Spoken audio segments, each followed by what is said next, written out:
जगत में प्रत्येक व्यक्ति को किसी ना किसी प्रकार की निर्बलता अवश्य होती है। जैसे कोई बहुत तेजी से दौड़ नहीं पाता तो कोई अधिक भार नहीं उठा पाता, कोई असाध्य रोग से पीड़ित रहता है तो कोई पढ़े हुए पाठों को स्मरण में नहीं रख पाता। ऐसे अनेकों उदाहरण और भी हैं।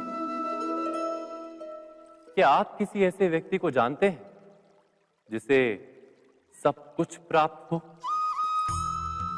और हम जीवन की उस एक निर्बलता को जीवन का केंद्र मानकर जीते हैं? इस कारणवश हृदय में दुख और असंतोष रहता है सदा। निर्बलता मनुष्य को जन्म से अथवा संजोग से प्राप्त होती है, किंतु उस निर्बलता को मनुष्य का मन अपनी मर्यादा बना लेता है। किंतु कुछ व्यक्ति ऐसे भी होते हैं जो अपने पुरुषार्थ और श्रम से उस निर्बलता को पराजित कर देते हैं। क्या भेद है उनमें और अन्य लोगों में?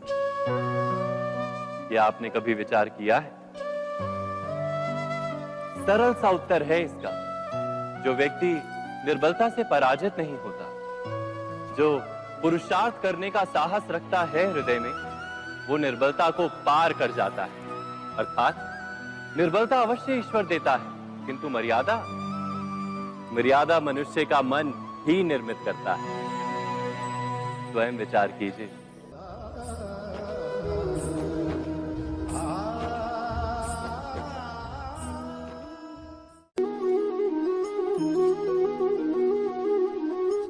भविष्य का दूसरा नाम है संघर्ष। हृदय में आज इच्छा होती है और यदि पूर्ण नहीं हो पाती तो हृदय भविष्य की योजना बनाता है। भविष्य में इच्छा पूर्ण होगी ऐसी कल्पना करता रहता है, किंतु जीवन ना तो भविष्य में है ना अतीत में। जीवन तो इस क्षण का नाम, अर्थात इस क्षण का अनुभव ही जीवन का अनुभव। पर हम ये जानते हुए भी इतना सा सत्य समझ नहीं पाते। या तो हम बीते हुए समय के स्मरणों को घेर कर बैठे रहते हैं, या फिर आने वाले समय के लिए हम योजनाएं बनाते रहते हैं। और जीवन जीवन बीत जाता है।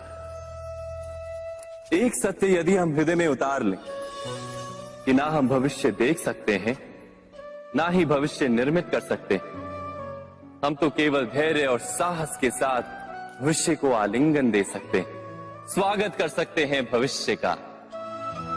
तो क्या जीवन का हर पल जीवन से नहीं भर जाएगा?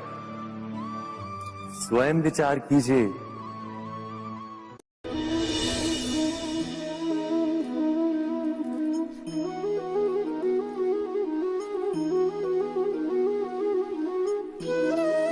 ज्ञान प्राप्ति सदा ही समर्पण से होती है, ये हम सब जानते हैं। किंतु समर्पण का वास्तविक महत्व क्या है? क्या हमने कभी विचार किया? मनुष्य का मन सदा ही ज्ञान प्राप्ति में विभिन्न बाधाओं को उत्पन्न करता है। कभी किसी अन्य विद्यार्थी से ईर्ष्या हो जाती है, कभी पढ़ाए हुए पाठों पर संदेह जन्मता है, और कभी गुरु द्वारा दिया गया दंड मन को अहंकार से भर देता है।